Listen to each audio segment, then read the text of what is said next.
On first looking into Chapman's Homer by John Keats, 1795 to 1821. Much have I travelled in the realms of gold, and many goodly states and kingdoms seen.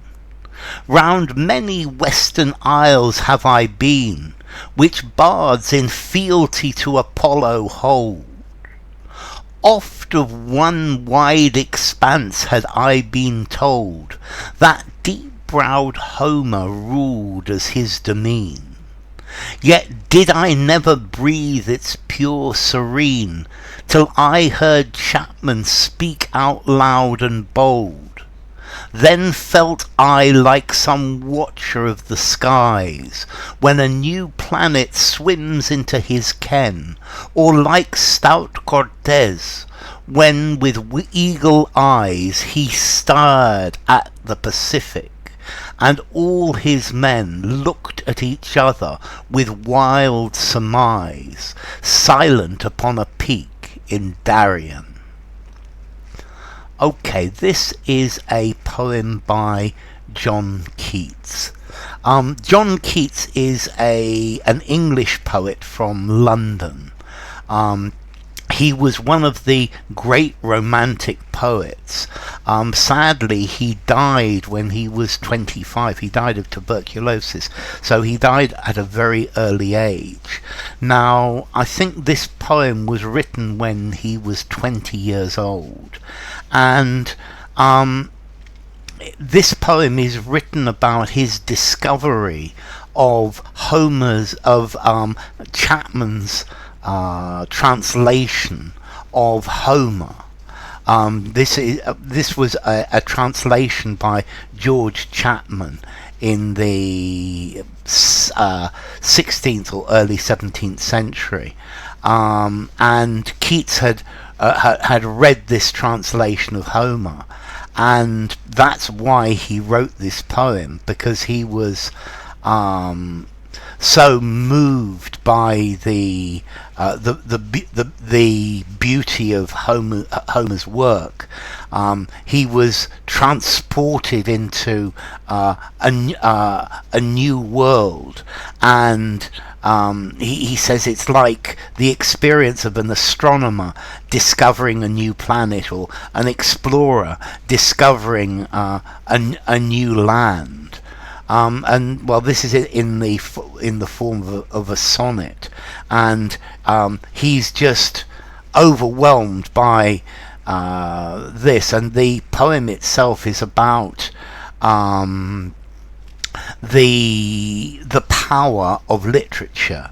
That literature can take you to the most incredible places, and this translation has opened up a new world of stories, or a new world to Keats.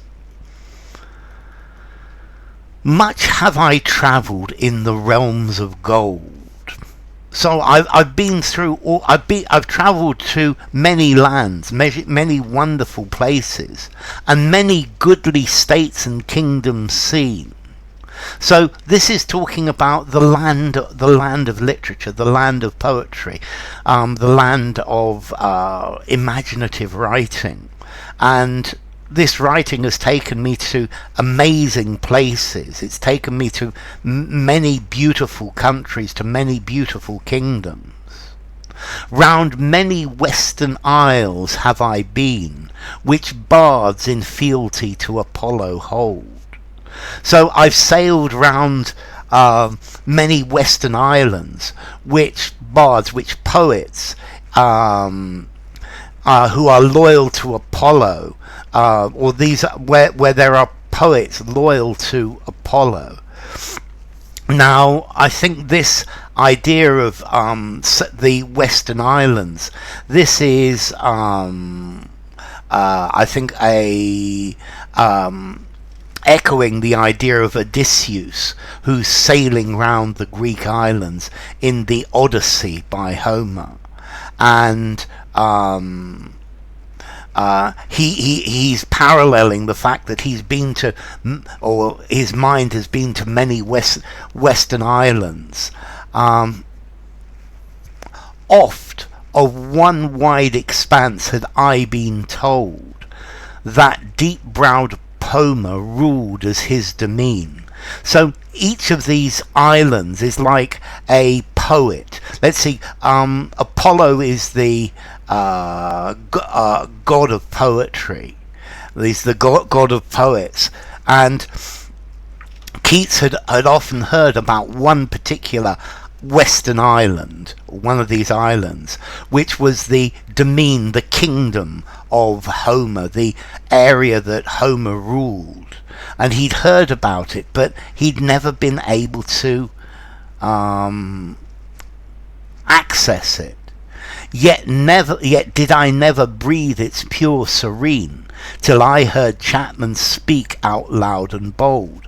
So he'd never been able to visit this island of imagination, until he read Chapman's translation, which spoke loudly and boldly about this island of poetry by Homer, these stories by Homer. So he'd heard about it, but he'd never actually been. Then felt I like some watcher of the skies, when a new planet swims into his ken. So ken is knowledge. And then when I read this, I felt like an astronomer who had discovered a new planet. I had discovered a new world, and this translation enabled me to fly to this new world of Homer, of this genius Homer. Or like stout Cortez, when with eagle eyes he stared at the Pacific, and all his men looked at each other with a wild surmise, silent upon a peak in Darien. Okay, so there's a little problem with this, but so Hernan Cortez discovered Mexico, and he conquered Mexico. Although he never went to the Pacific, it's actually Núñez de Balboa who he should be talking about, but I don't think that matters. So Cortez is an adventurer, and Balboa crossed Panama, and he was the first person to view the Pacific, or the first European to view the Pacific Ocean, and he crossed Panama. So this is talking about him and his men standing on Darien. Darien is a peak, a tall mountain in Panama. And from Darien they first saw the Pacific Ocean.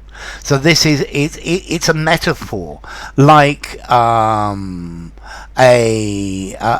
saying that he felt like these travellers who had crossed Panama, who had crossed unknown lands, and they were looking out and they could see the Pacific Ocean, and they were looking at each other in wild surmise. They were wondering what had happened, what this was, what this new ocean was.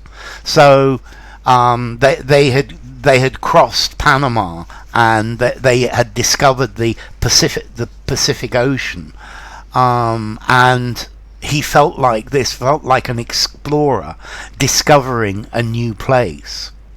So this poem itself is talking, or this sonnet itself is talking about the power of literature. It's saying that Homer has taken, or Chapman has allowed Keats to read Homer and to be transported into this wonderful Greek world. And it's saying that poetry and stories are important in society because they take us to new worlds. They allow us to visit different times, different cultures, different locations. And as Chapman has allowed Keats, or given Keats the power to go to the ancient Greek world, so literature, art, and poetry can help all readers to travel in a similar way to different places. And it's talking about the importance of literature, that literature can bring different places to life in the imagination of the reader. So, on first looking into Chapman's Homer by John Keats.